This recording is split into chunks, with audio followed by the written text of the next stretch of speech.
La verdad es que después de todo lo que hemos escuchado en esta semana, lo que hoy vamos a ofrecer, yo creo que es una reflexión bastante distinta, ¿no?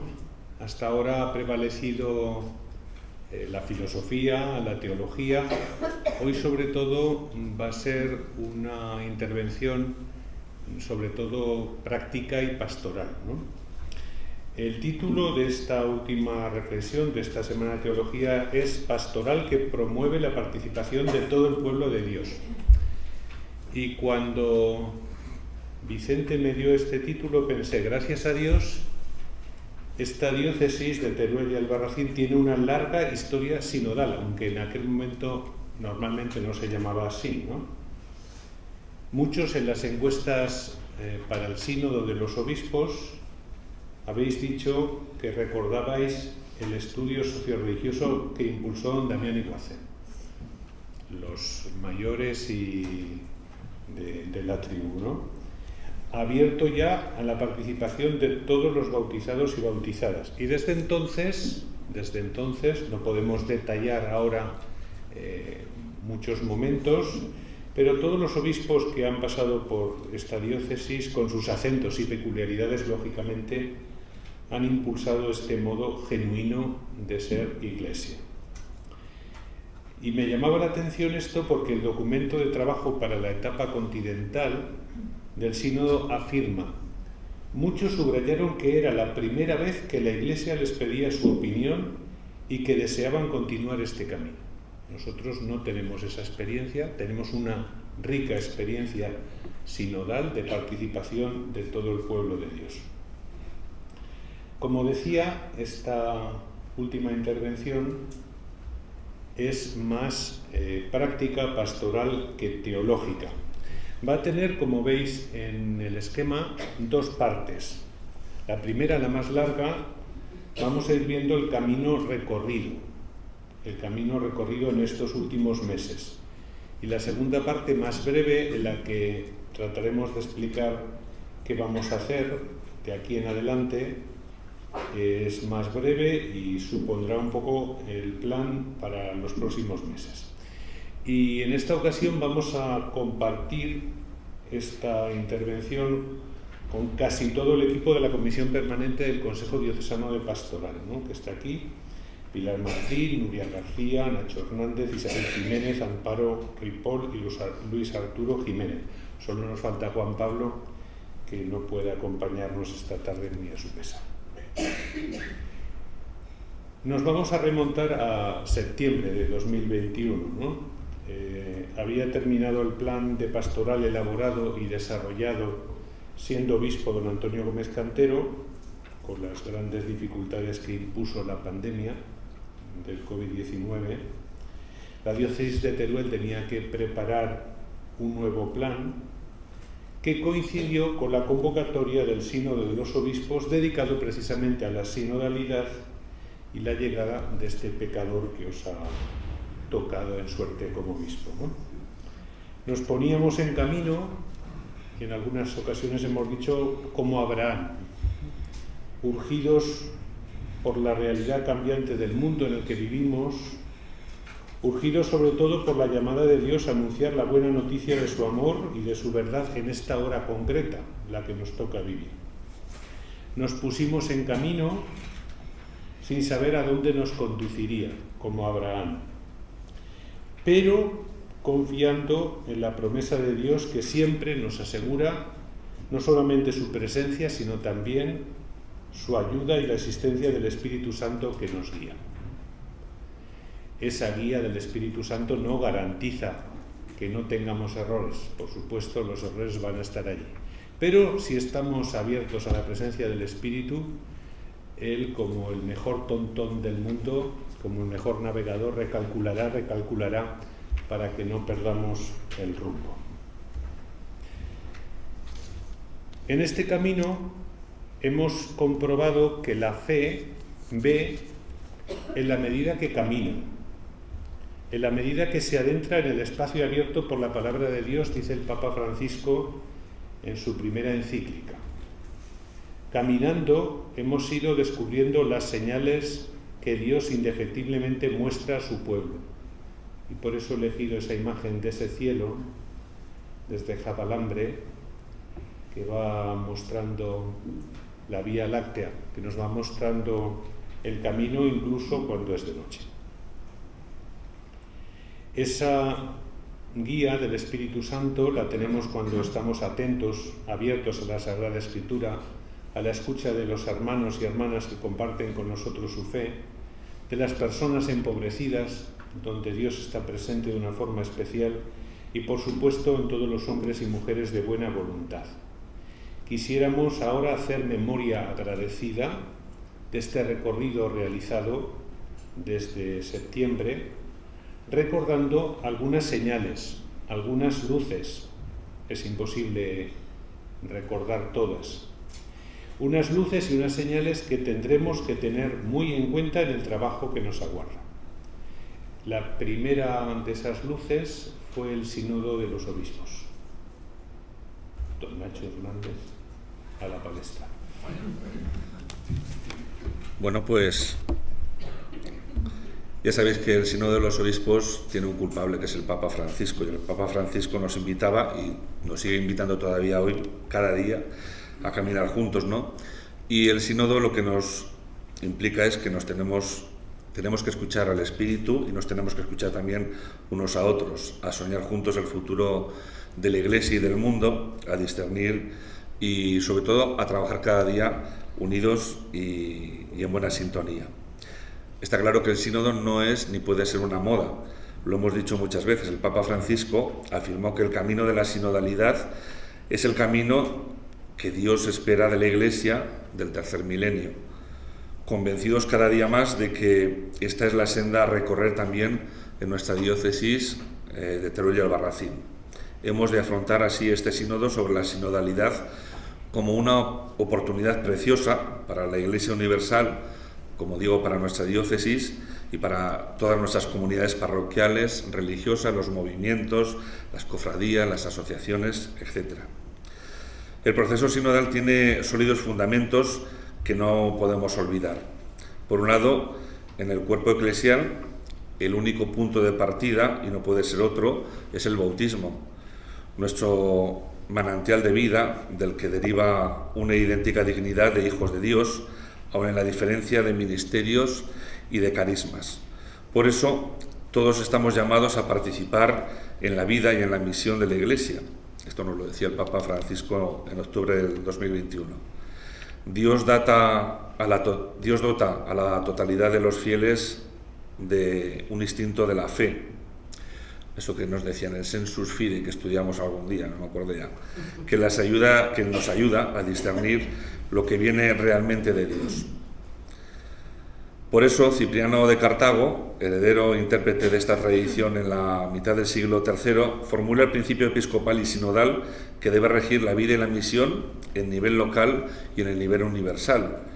Si es verdad que en la Iglesia local nada se hace sin el obispo, es también verdad que nada se hace sin el consejo de los presbíteros y diáconos y sin el consentimiento del pueblo. No hay sinodalidad sin la participación de todos, cada cual de acuerdo a su vocación, de acuerdo, como nos dice el Evangelio, a los talentos recibidos. Por otro lado, la sinodalidad tiene su fuente y su cumbre en la celebración litúrgica y de una forma singular en la participación plena, consciente y activa en el banquete eucarístico. La comunión con el cuerpo y la sangre de Cristo tiene como consecuencia que, aunque seamos muchos, somos un solo pan y un solo cuerpo, porque todos participamos de un solo pan. No hay sinodalidad al margen de la Eucaristía. También nos dice que Dios nos guía en este proceso a través del Espíritu, de la palabra y de los signos de los tiempos. El Papa Francisco decía a los fieles de Roma: se trata de escuchar al Espíritu Santo, como encontramos en el libro del Apocalipsis. El que tenga oídos, oiga lo que el Espíritu dice a las iglesias. Es el Espíritu el gran protagonista de la Iglesia. Además, en la misa, para la apertura de este sínodo de los obispos, nos recordó: la palabra nos abre el discernimiento y la ilumina, orienta el sínodo para que no sea una convención eclesial, una conferencia de estudios o un congreso político, para que no sea un parlamento, sino un acontecimiento de gracia. Dios se comunica también a través de los signos de los tiempos. Por eso se trata de determinar y recorrer como Iglesia, mediante la interpretación teologal de los signos de los tiempos, bajo la guía siempre del Espíritu Santo, el camino a seguir en el servicio del designio de Dios. Un camino de fidelidad creativa a la tradición. No hay sinodalidad sin oración personal y comunitaria. En la Iglesia la sinodalidad se vive al servicio de la misión. Todo el pueblo de Dios es el sujeto del anuncio del Evangelio. En él todo bautizado es convocado para ser protagonista de la misión, porque todos somos discípulos misioneros. No hay sinodalidad auténtica que se encierre en sí misma. Por eso, la Semana de Teología, la formación permanente a lo largo de este tiempo, nos han ido ayudando a profundizar en estos fundamentos. Nuestro plan de pastoral tendrá que tener en cuenta estas intuiciones y animar a la sinodalidad en sus diversas comunidades y organismos. Los modos de participación son muchos y muy variados, como lo estamos viendo. Seamos creativos para favorecer con realismo y verdad la participación de todos los bautizados. Muchas parroquias tienen sus consejos de pastoral, de asuntos económicos, otras los están promoviendo. En algunas comunidades más pequeñas, pues solo es posible convocar a todos los feligreses 2 o 3 veces al año para informarles de la economía y darles la oportunidad de que ofrezcan también sus ideas y sus sugerencias. Hasta ahí. Nos ha parecido interesante recordar estos fundamentos de la sinodalidad, ¿no? Porque a veces puede parecer, y de hecho algunos así lo dicen, que esto es una moda que pasará, ¿no? Sin embargo, estamos convencidos que este es el modo en el que tenemos que actuar, ¿no? Y de hecho, este sínodo de la sinodalidad que ha promovido el Papa Francisco ha tenido un seguimiento aquí en nuestra diócesis. Vamos a recordar brevemente las aportaciones de la diócesis de Teruel y Albarracín al sínodo de los obispos, porque todo esto lo tenemos que tener en cuenta como esas luces que nos van guiando en nuestro caminar como Iglesia diocesana. Isabel. Bueno, pues en las aportaciones de los grupos y las personas de nuestra diócesis se han señalado con insistencia varias respuestas. La importancia de la escucha mutua y los procesos de decisión comunitario. El deseo de que nuestra Iglesia se acerque más a la sociedad en general, a las personas desfavorecidas y a los colectivos que habitualmente han estado más distanciados. Una Iglesia que interprete los signos de los tiempos para poder adaptarse a ellos. Se refleja claramente que la Iglesia no puede vivir de lo que ha venido haciendo anteriormente, sino que tiene que ir adaptándose a lo que la sociedad le va pidiendo. La necesidad de celebrar mejor las Eucaristías y todas las celebraciones, con homilías que toquen la realidad y se inspiren en el Evangelio. El empeño por la formación y la espiritualidad madura de todos los miembros del pueblo de Dios. Se resalta mucho que la formación que necesitamos los laicos, pero también la formación que debemos iba a decir exigir, entre comillas, a nuestros sacerdotes. La necesidad de vivir la fe en comunidad. La preocupación por los jóvenes. Cómo acercar la Iglesia a los problemas de la juventud actual. Más participación de los laicos en la Iglesia, tanto en las celebraciones como a la hora de tomar decisiones. Seguro que hay muchas cosas más, pero esto es lo que nos ha parecido más interesante, ¿no? Como que más grupos y personas que han participado lo han señalado. La síntesis de estas aportaciones de nuestra diócesis han sido enviadas a la Conferencia Episcopal para que a la vez realicen una nueva síntesis nacional y todas estas aportaciones a la Secretaría General del Sínodo en Roma. Nos ha parecido muy revelador que la síntesis de la Conferencia Episcopal Española y la de una diócesis muy distinta a nosotros, porque está en otro continente, la de Comodoro Rivadavia en la Patagonia Argentina, apunten contenidos muy semejantes. También nos hemos sentido muy reflejados en el documento continental, presentado el 27 de octubre, que fue reflexionado en algunos grupos diocesanos, que serán enviadas a la Conferencia Episcopal para que lleguen a la Secretaría General del Sínodo en Roma. Por todo esto, nuestro plan pastoral tendrá que tener en cuenta estas aportaciones, las diocesanas y las del documento continental del Sínodo. Gracias. Otro momento importante que hemos vivido como Iglesia son las asambleas diocesanas. Hemos tenido dos, una en abril y otra en octubre del pasado año 2022, que también nos han dado luces que tenemos que recordar y que tenemos que tener presente para seguir adelante. Lo que hemos ido haciendo hasta ahora no es una cosa que está hecha y se queda allí en el cajón. No, tiene que ser precisamente lo que nos sirva de inspiración para seguir adelante. Pilar, adelante. Bueno, en la asamblea del 2 de abril, sabéis que vino un laico dominico que fue Carlos Luna. En principio nos habló del camino de sinodalidad hacia la evangelización y nos dio una aproximación desde lo que era el marketing religioso, ¿vale? En principio es un director de marketing social y creativo. En ese momento habló a la asamblea y luego él tiene un libro que compráramos gente y también hizo un curso en Zaragoza, el cual desarrolló mucho más lo que era el marketing religioso. Y luego en la asamblea del 8 de octubre, yo creo que también brillantemente tuvimos a Enrique Marco, que nos acompañó para descubrir las necesidades profundas y en el fondo nos ayudó a elaborar y concretar lo que pudimos trabajar en los grupos. Creo que hay que destacar de las asambleas diocesanas la gran participación. Solo en el encuentro y en la reunión de todos y en escucharnos unos a otros es donde al final más sentimiento de comunidad tenemos y más satisfacción nos pudo producir, ¿no? En un momento determinado, una de las cosas que comenta Carlos Luna, voy a empezar por él empezó su charla con algo muy sencillo.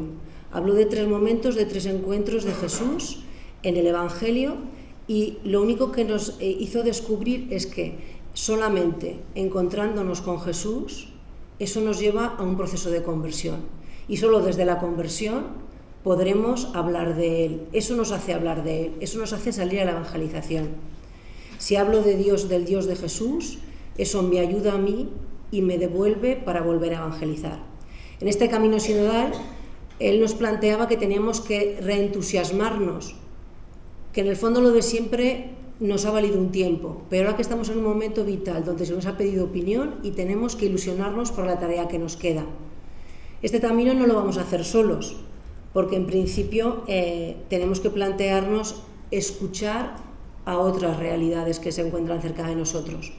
Nos enseñó como marketing cuál era un nuevo enfoque para razonar. En principio se hablaba de que la Iglesia muchas veces tenía productos, los había sacado, se consumían y directamente ya esa persona desaparecía. Y él hace un planteamiento mucho más de lo que es el acercarnos al público, ver como elemento clave qué necesidades, qué motivaciones y qué frenos tiene la propia persona y centrarnos en eso. Luego utilizar un marketing coordinado donde hay diferentes variables que habría que plantearse siempre que intentamos acercarnos a uno de los grupos con una necesidad o motivación para poder utilizar lo básico. La tarea principal de nuestra evangelización es que el ser humano se plantee la trascendencia, la relación con Dios. Y luego algo que él en el fondo también nos hizo ver era que siempre teníamos que medir todo lo que pudiéramos trabajar y hacer, no en cuanto a números, sino en cuanto a la satisfacción de la persona que se acercaba a consumirlo. O sea, no es importante si vienen 3. Él nos decía que merecía la pena morir por evangelizar, que daba igual cuántas personas se pudieran acercar a nosotros. Luego nos habló también de una pirámide de la organización y nos dijo que hay unos objetivos institucionales que en este momento podrían ser, que se podrían plantear en cualquier lugar, cualquier parroquia, una diócesis, una congregación, y que esos objetivos institucionales tendrían que ser a largo plazo, Luego habría un estamento mediano que sería la estrategia de marketing, marcar tiempos y objetivos pequeños para poder cumplirlos, y luego nos explicó mucho más las tácticas de marketing, ¿no? En esas tácticas de marketing hay él nos habló de 4 variables, en realidad la gente que hicimos el curso son 6 variables. Nos hablaba de que tendríamos que relacionar todas las variables son el producto, el precio, la distribución, la comunicación, el servicio extra y el testimonio. Como marketing religioso, importante y mucha importancia le da él al servicio extra. Siempre que planteemos un producto para poder consumirlo, tenemos que tener preparado el siguiente producto o algo que a esa persona le haga estar satisfecho por lo que se ha acercado a nosotros. Y luego el testimonio. Nosotros, todos los que queramos evangelizar, somos testimonio desde el primer momento que contactamos con esa persona o con ese grupo de personas. Siempre que se varíe una variable, cambiará el resultado final. Y se habla también de que hay que estudiar. Una vez que lanzas cualquier cosa, tienes que estar continuamente reevaluando. Y una cosa que insistió mucho es, cuando tenemos algo que nos parece bueno, no tenemos que utilizarlo una vez. Tenemos que utilizarlo en un momento determinado, reevaluarlo, rediseñarlo y volverlo a lanzar. No porque algo no se haya consumido o no haya tenido el éxito que nosotros pretendemos significa que no sea un producto útil. Las diferencias del marketing religioso con otros marketing sería: nosotros somos simplemente medio, el espíritu es quien realmente hace su labor, ¿no? La fe como don. No se persigue que la persona sea recíproca. Muchas veces siempre estamos estableciendo que queremos tener mucha gente, que a la primera esté al mismo nivel de otra gente que tenga un recorrido. Luego no buscamos ningún lucro con el marketing religioso, ¿no? Sino que la persona avance y que tenga un proceso en su vida, que se plantee la trascendencia, que busque acercarse a Dios, ¿no? Hay que respetar la libertad del individuo. Él está en un proceso vital, la Iglesia está en otro proceso vital y nosotros que nos acercamos en otro proceso. Y eso tiene que confluir. Requiere que la persona que se acerque se confíe. O sea, nosotros somos verdaderos protagonistas de la evangelización. Y siempre que nos planteemos cualquier situación en el marketing estratificado, hay que diferenciar, que eso ya lo hemos hecho posteriormente. Nivel de trascendencia, qué momento vive la persona, qué momento vivimos nosotros, qué edad tiene y qué momento vital se encuentra. Para terminar, lo único que en el fondo Carlos Luno insistía continuamente es que siempre que nos planteemos lanzar un producto tenemos que pasar a la otra orilla. Es importante escuchar a la gente, al grupo de personas que queremos lanzarles un producto. La escucha entre nosotros y escucha entre las personas que queramos acercarnos. Valorar la satisfacción, como he dicho antes, y siempre antes de ponernos a trabajar en esta metodología hay algo que tenemos que hacer y es: Señor, ¿qué quieres de mí? O sea, nosotros no podemos perder de vista el vínculo que tenemos que tener constante con Jesús para poder, pues al final estar cerca de la tarea principal que tenemos por el amor que sentimos. En la asamblea del 8 de octubre profundizamos en las aportaciones diocesanas del Sínodo de los Obispos, desde una perspectiva que nos había planteado Carlos Luna, ¿no? ¿Cuáles son esas necesidades profundas que tenemos que descubrir para poder acercarnos al otro? Nos repartimos en grupo, hablamos, compartimos, escuchamos, aportamos, y eso en el fondo nos hizo enriquecernos a nosotros y quedarnos con un sentimiento de que esto vamos a tirar para adelante. Identificamos las necesidades materiales, las necesidades de relación, las necesidades sociales, las necesidades espirituales de nuestra tierra y para nuestra gente, ¿no? Ante estas necesidades tenemos que responder. ¿Quién tiene que responder? Tenemos que responder cada uno de nosotros. Somos Iglesia, con Jesús y con el estilo de Jesús.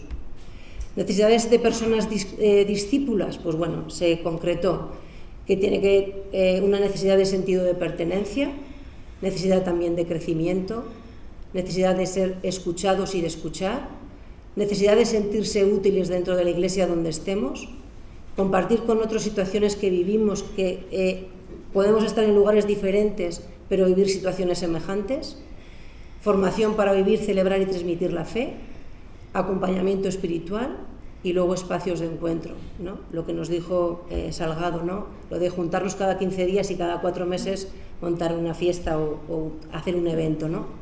Necesidades de las personas ausentes, pues bueno, primero dejarles expresarse con libertad, tener referencias de vida, cercanía en el afecto, porque habla continuamente de persona a persona, acompañamiento personal en momentos difíciles, que muchas veces la gente se nos acerca en momentos vitales, sentirse acogidos por la Iglesia y por las personas que formamos parte de ella, reencontrarse con Dios y ayudarle en necesidades materiales. Y por último, en una de las necesidades de las personas alejadas, pues bueno, ya sabéis que hay mucha necesidad de amor. En un momento determinado el índice de suicidios es importante en esta provincia, la ayuda material para las personas alejadas, el encuentro en la diversidad en espacios comunes, la acogida e ilusión que podamos transmitirles, el apoyo personal y espiritual y compartir valores éticos y morales. Bien, pues son otras luces, ¿no? Luces teológicas, luces que nos vienen desde la pastoral, desde la intuición de todos los que formamos esta diócesis de Teruel y Albarracín, luces de tipo más metodológico, pero que tienen su importancia no solamente como estrategia, sino porque están basadas en el modo de actuar de Jesús. Y ahora vamos a ir recordando las últimas, ¿no? Estuvimos trabajando sobre la cultura actual, ¿no? Y de hecho en esta semana tanto Alfonso Salgado como Jesús Rojano nos han hablado de este aspecto que también queremos recoger para que podamos seguir adelante en nuestra tarea como Iglesia evangelizadora. Muy bien, pues en este camino de discernimiento que estamos realizando, ya nos ha contado Pilar, nos ha hecho un poco de reflexión desde el principio, tenemos que tener y tomar conciencia de que necesitamos conocer mejor la cultura actual. Y ya no solamente en la teoría, sino también en el acercamiento más profundo a la realidad que estamos viviendo. Entonces, para ello, para este proceso de analizar un poco la cultura, nos está ayudando Alfonso Salgado, que como ya sabéis los que estuvisteis el lunes con él y los que lo vamos conociendo de antes, es de la Facultad de Psicología de la Universidad Pontificia de Salamanca y nos propuso en octubre un trabajo de reflexión que hemos estado haciendo algunos o que hemos hecho algunos, que él mismo ha recogido las aportaciones y que nos ha profundizado en ellas. Pues Antonio Salgado, en su reflexión, señaló unos nuevos valores en este mundo actual que tenemos ahora y nos apuntó 6 lugares comunes e irrenunciables que deberíamos tener presentes. Él solamente las enumeró, no sé si os acordáis, pues una diapositiva y las fue enumerando. Las vamos a recordar, pero yo creo que solo las enumeró para que nosotros tomásemos conciencia de ellas y que a partir de ahí empezásemos a desgranar y a sacar conclusiones y objetivos. Estos lugares comunes serían el trabajar por la fe y la justicia, que son 2 expresiones que van inseparables, van unidas. Otra sería los pobres en el corazón del Evangelio. Hay que fijarse, o nos dijo que nos fijásemos en los últimos, en los más vulnerables, en los desfavorecidos, y que él recordó que en nuestras encuestas esto lo teníamos muy presente todos. También marcó las fronteras como lugar en el que somos llamados y dijo que había 3 formas de trabajar en las fronteras. Bien para tirarlas, para quitar esos límites que tenemos con algunas cosas, o para moverlas más hacia allá. Y también para descubrir en ellas puntos de encuentro, que a veces tenemos miedo a cruzarlas o a salir de nuestro terreno de confort. Pues bueno, a lo mejor en ese límite podemos encontrar encuentros o momentos con los que reflexionar con otros. La reconciliación como aspecto esencial de la misión. La fe que crea sociedad y cultura. Y nos dijo que no era una fe solo para consumo propio, que era una fe para comentar, para trabajar, para tener a todos los demás presentes también. Y por último, que teníamos que tener en cuenta que la Iglesia está comprometida en el mundo.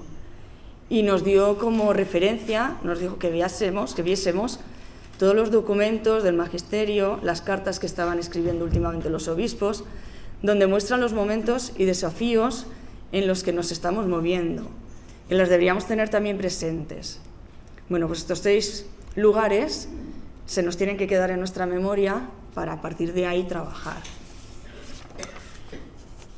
Y luego también resultó muy luminosa la ponencia que escuchamos el martes, dirigida por Jesús Rojano, profesor de Teología del Instituto Superior de Pastoral de Madrid, de la Universidad Pontífica de Salamanca.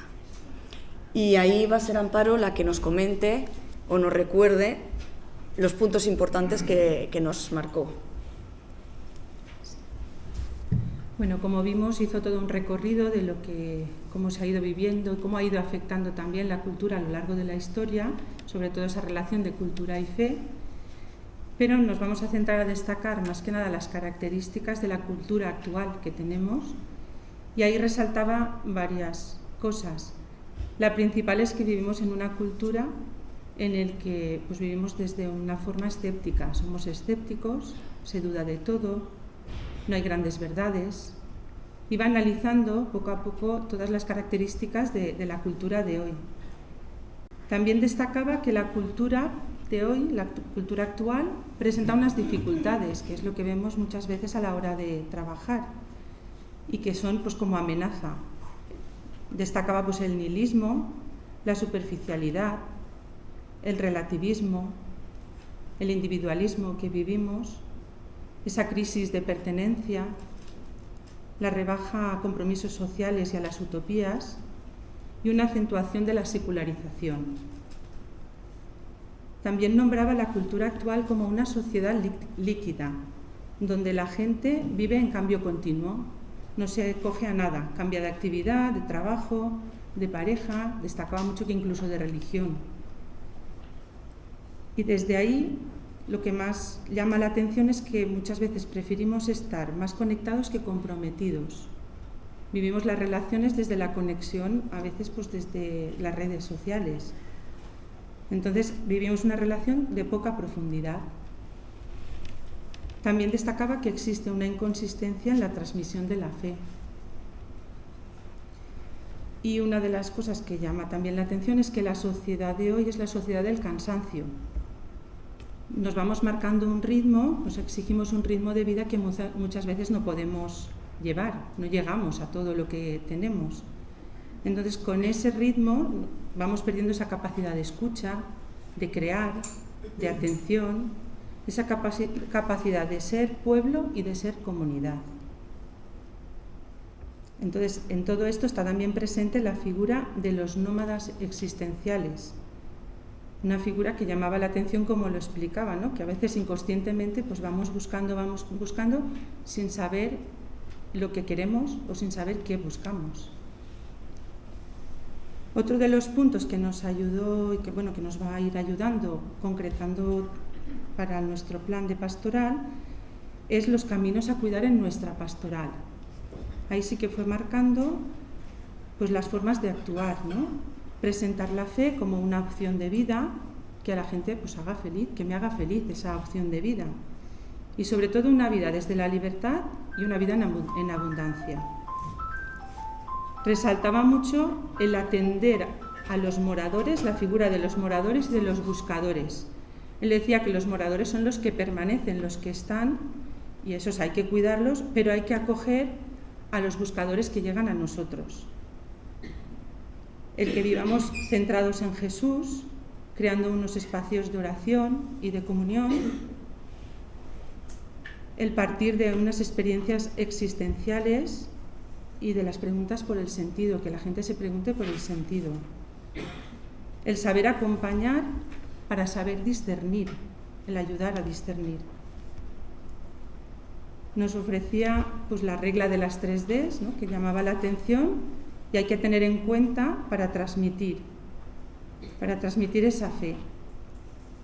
Y decía que es muy importante el preparar para la disposición, el ayudar a tomar decisiones y el saber vivir y aceptar de una forma diferente. Aceptar esa vida como que es diferente y que tú vas a ser diferente también. Por tanto, nos decía también que es muy importante crear comunidades acogedoras donde vivir la fe y ofrecer experiencias de vida cristiana. Y ya destacando el tipo de pastoral, decía que tenemos que ofrecer una pastoral de ofertas diversas y flexibles, y una pastoral equilibrada entre la dimensión espiritual y la cultura. Lo importante de todo esto es pues, también poner en el centro a la persona. En definitiva, tiene que ser una pastoral que cuide la cabeza para profundizar en los contenidos de la fe, el corazón desde grupos acogedores donde orar y celebrar juntos, y que cuide las manos para que nos lleve al compromiso. Bien, pues hemos recordado lo que nos han dicho hace muy poco tiempo, luces teológicas, luces que nos vienen de la intuición del pueblo de Dios, pastorales, metodológicas, del mundo de la cultura, y quisiera señalar, porque creo que ha ido apareciendo desde el principio, como una luz de la espiritualidad y otra de la organización, ¿no? Alfonso Salgado señaló la importancia de atender a las necesidades de los sujetos de misión y apuntó 5 actitudes necesarias, ¿no? Los que tenemos que llevar adelante la misión, tenemos que cuidarnos a nosotros mismos, para que, tal como nos presentemos a los demás, no solamente lo que decimos y lo que hacemos sea evangelizador, sino que sea evangelizador sobre todo lo que somos, ¿no? Y él hablaba de la gratitud, de la sabiduría, de la profecía, de la amplitud de miras y de una mirada mística que sepa descubrir en la realidad en la que vivimos, aunque sea pobre y a veces sufriente, la presencia de Dios. Podríamos señalar otras actitudes, ¿no? La alegría, la esperanza, la valentía, la capacidad de sufrir por los demás o por la lucha de la justicia o la extensión del reino de Dios. Dicho de otra manera, lo más importante de la evangelización no van a ser los planes y las técnicas, que son absolutamente necesarias. Lo más importante es la persona que evangeliza, para que seamos verdaderos discípulos y auténticos misioneros. Y en eso recordaba algo que una vez nos dijo don Victorio Oliver a los curas de Huesca. Estaba comentando ese evangelio que dice que Jesús llamó a los 12 y los fue enviando de 2 en 2, dándoles autoridad sobre los espíritus, y les dice que no lleven por el camino un bastón, que lleven un bastón y nada más, pero ni pan, ni alforja, ni dinero suelto en la faja.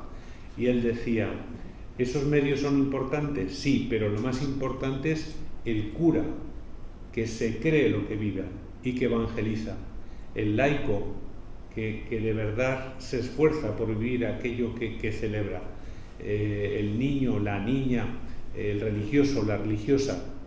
Y yo creo que ese es una llamada que ha salido de una forma transversal en todas estas reflexiones que hemos ido haciendo. Por tanto, este proceso sinodal que nos va a conducir a la elaboración del Plan Diocesano de Pastoral reclama que todos cuidemos nuestra espiritualidad, ¿no? Nuestra relación con Dios a través de la oración y de los sacramentos, porque aunque tengamos los mejores medios, si no estamos convertidos, nunca lo estaremos del todo, pero si no estamos en ese proceso de conversión, de mala manera podremos transmitir ese amor de Dios que Él nos da para que lo repartamos, ¿no? La importancia de cuidar la espiritualidad. Y otro aspecto que ha ido apareciendo, quizá no tanto, pero me parece importante, es la necesidad de organizarnos. ¿Por qué? Porque la organización tiene que favorecer la participación de todos, hombres y mujeres, laicos, religiosos, sacerdotes, todos. La importancia de organizarnos también para evangelizar. No queremos acicalar solo nuestra casa para que sea más bonita. Tenemos un mensaje y tenemos sobre todo una experiencia de amor que compartir.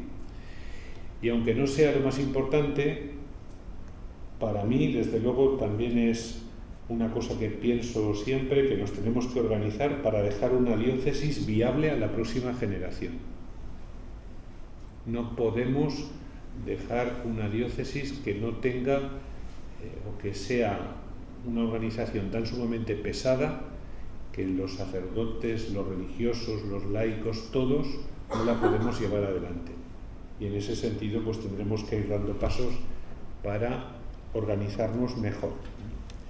Y en ese sentido pues tendremos que dar un paso adelante en todo lo que se refiere a las unidades de pastoral.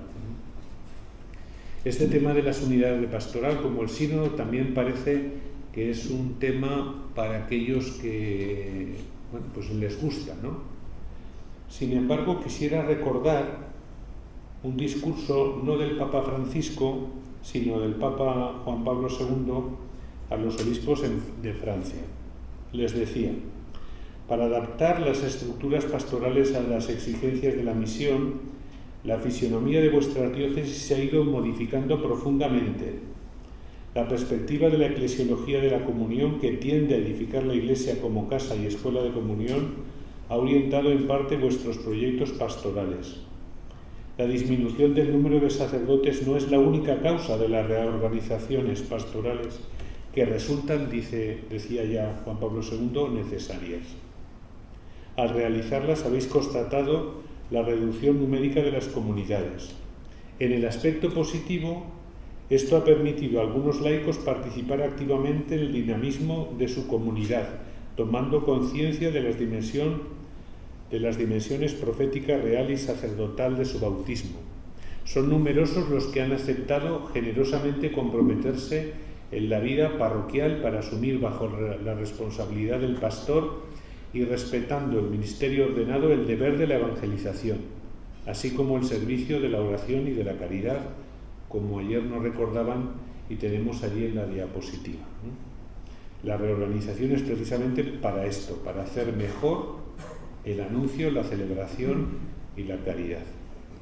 Y decía el Papa Juan Pablo: conozco la valentía apostólica que los anima, al tener que afrontar la indiferencia y el escepticismo del ambiente, llevarles el saludo afectuoso del sucesor del Pedro que los acompaña con su oración diaria.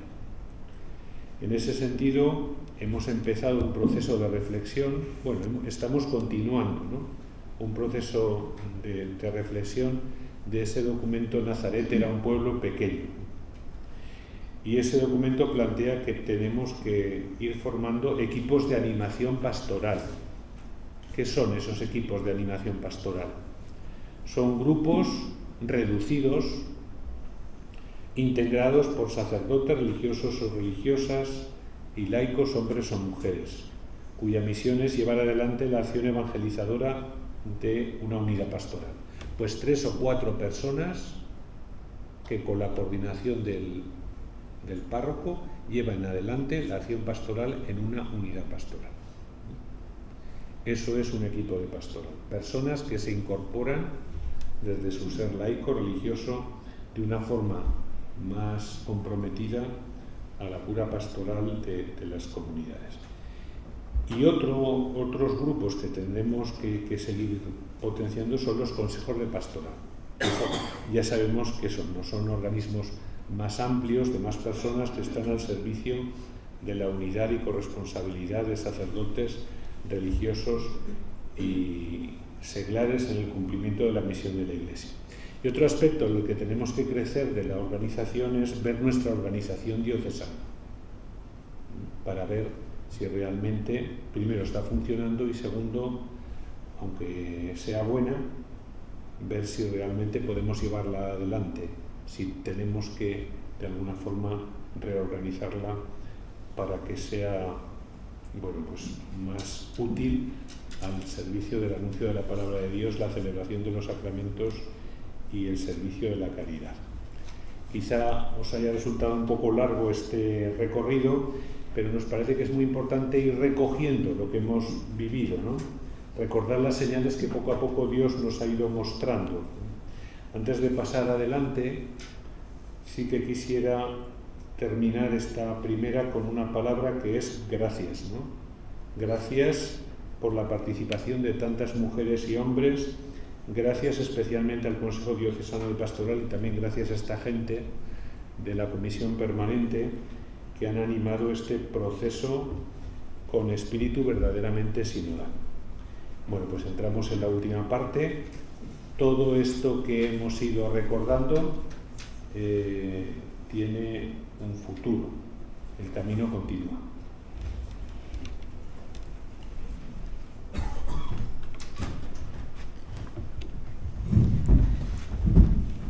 Venga, que soy rápido y así os vais. Ya tenemos ganas. Me toca la parte facilona.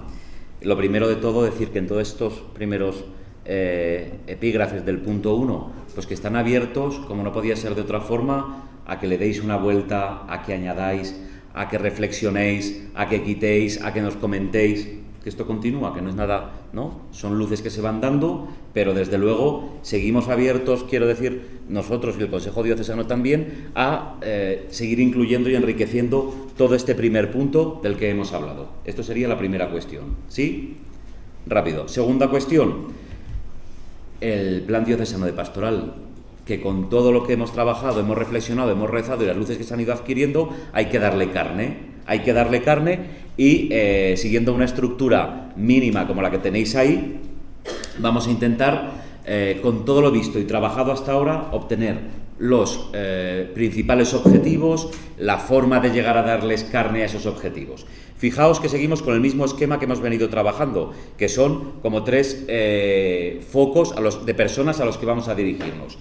Primer foco, ¿no? Los discípulos que decíamos, los que están en casa, los creyentes. Segundo foco, los alejados, los que estaban, pero se fueron y se alejaron, ¿no? Creo que era la Conferencia Episcopal de Irlanda, me parece que era, o sí que decía cómo duele a los de casa los que se han ido, ¿no? Pues pensar también en ellos. Y el tercer foco, los ausentes, los que nunca estuvieron. Bien, y en todas esas áreas, en esas 3 áreas, a la vez hay grupos. No es lo mismo un joven creyente que uno que está alejado que uno que no ha estado, ni es lo mismo un anciano creyente que uno que se ha alejado y uno que no está. Con lo cual habrá que trabajar los objetivos en esos 3 grupos y por esas áreas, para todos, y luego ya infancia y adolescencia, jóvenes, familias jóvenes, adultos, ancianos y para algún otro grupo que os parezca necesario destacar. Entonces, todo este trabajo, nosotros estamos para hacerlo y para sintetizar, pero también nos necesitamos, claro, si no, esto no es sinodal, efectivamente. De tal forma que, ¿cómo vamos a rellenar todos estos huecos? Pues con el calendario que tenéis a continuación, que es el plan para los próximos meses. Fijaos, la Comisión Permanente del Consejo, vamos a hacer un primer borrador del Plan Diocesano de Pastoral. ¿Sí? Vamos a hacer un primer borrador, hasta el día 17 de febrero. O sea que tenemos un mes. Entonces, en un mes tenemos que hacer este primer borrador. Este primer borrador os lo enviaremos a grupos y parroquias para que le deis una vuelta, para que penséis, para que quitéis, para que añadáis, hasta el día 2 de abril. Mes y medio. Le hemos dado un poco más de margen a vosotros que a nosotros, que nos van a llevar al látigo. Entonces, ¿queda claro? Hacemos primero nosotros un borrador de plan con todo lo que hemos sacado hasta ahora. Os lo devolvemos para que le deis vosotros una vuelta. Nos lo devolvéis y el 28 de mayo el Consejo Pastoral Diocesano nos reuniremos, Dios mediante, aquí para estudiar todo lo que se ha ido enviando, todas las aportaciones recibidas. Cuando tengamos ya todo eso hecho, el 17 de junio, una última asamblea otra vez para aprobar el plan definitivamente y que se ponga en marcha ya para el próximo siguiente curso, dando importancia a aquellos objetivos y aquellas formas de llevarlos a cabo que decida la propia asamblea. Es decir, una batería de objetivos y de propuestas y decir, vale, para el 2020, septiembre de 2023, curso 2023-2024, ¿con qué empezamos? ¿Sí? ¿Se entiende más o menos? ¿O ha sido un poco lioso? Pues nada, tan entretenidos hasta septiembre, tan ricamente, claro. ¿Sí?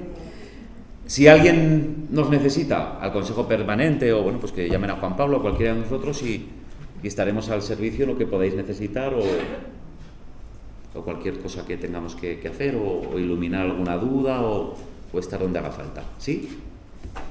Pues yo hasta ahí. O sea que el título, que era promover la participación de todo el pueblo de Dios, yo creo que lo hemos ido viendo en el recorrido que hemos hecho hasta ahora, y también queda claro que vamos a seguir promoviendo la participación de todo el pueblo de Dios para hacer nuestro plan pastoral y después, para lo más importante, para ponerlo en práctica, ¿no? Porque no se trata solo de escribirlo, sino de llevarlo a la práctica. Bueno, son -5 me parece. Yo creo que si queréis hacer alguna pregunta, pues estamos dispuestos a responder, si es fácil, como decía el otro día Alfonso.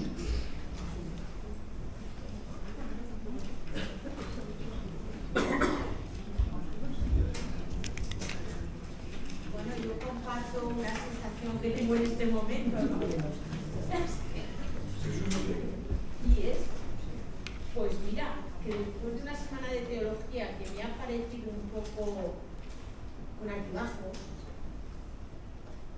ahora tengo una sensación de que, mira, pues parece que hemos llegado a un puerto que hemos repostado y que volvemos a salir a la mar.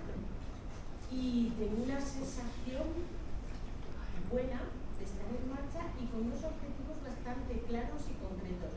A mí eso me facilita comprender, a mi cabeza le gusta mucho comprender, y la verdad, pues tengo una sensación de decir, pues mira, es concreto, podemos hacerlo. Bien, bien. Esa es mi sensación en este momento después de toda esta semana. Y después de todo lo vivido, claro, todo lo que he dado ahí. Muy bien, muchas gracias por esa impresión. Yo también tengo esa impresión, en el sentido de que creo que estoy convencido, como he dicho al principio, que Dios nos está iluminando, nos está dando luces, a veces no donde las esperamos o cuando las esperamos, pero ciertamente poco a poco nos va marcando un camino, ¿no? Y eso lo vivimos mucho pues, en la comisión permanente, que es la que sigue este trabajo. De hecho, después de la charla de Alfonso Salgado, nos reunimos el martes, ¿no? Para intentar hacer este trabajo. Y estuvimos como una hora pensando en un esquema de trabajo que en los últimos 15 o 20 minutos cambiamos porque no nos parecía que ese era el modo, ¿no? Pues bueno, yo creo que eso es trabajar sinodalmente, escucharse, hablar, dejarse iluminar por lo que dice el otro y poco a poco pues ir plasmando esas luces en esos objetivos concretos y en esos medios que iremos señalando en nuestro plan diocesano de pastoral. Yo estoy convencido de que sí, de que el Señor nos va iluminando y nos va corrigiendo cuando metemos la pata, que como humanos pues lo hacemos con mucha facilidad. ¿Más impresiones o preguntas?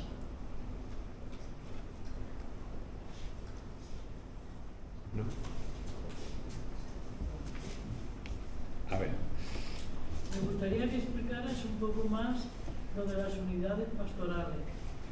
¿Cómo se promueven? ¿Cómo se empezaría? ¿Cuándo?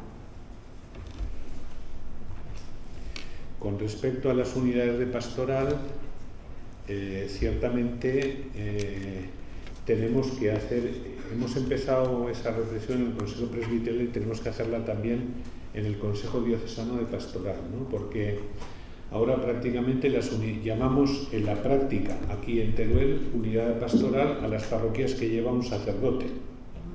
Eso es lo que la actual praxis o la actual denominación. Lógicamente tenemos que avanzar. Las unidades pastorales, su demarcación no tiene que depender de que la lleve a un sacerdote u otro, ¿no? Entonces, ciertamente tendremos que pensar en hacer un mapa con las unidades pastorales que en algún caso pueda llevar un sacerdote con el equipo de pastoral o dos, o iremos viendo, pero ciertamente tenemos que ir dando pasos para definir ese mapa, pero sobre todo para constituir esos equipos de animación pastoral, porque la participación de todos es importante y porque no se trata de que haya personas que vayan a hacer celebraciones solamente a los pueblos más pequeños, sino que se trata de garantizar a través de esa estructura, la unidad de pastoral y del equipo de animación pastoral, que hasta la comunidad más pequeña pueda tener a su medida, pero el anuncio del Evangelio, la celebración de los sacramentos y el aspecto de la caridad, que a veces nos queda muy cojo. Yo pienso eso, pero como estamos trabajando, yo creo que sinodalmente, pues iremos viendo entre todos cómo lo tendremos que hacer. Eso es lo que puedo decir por el momento.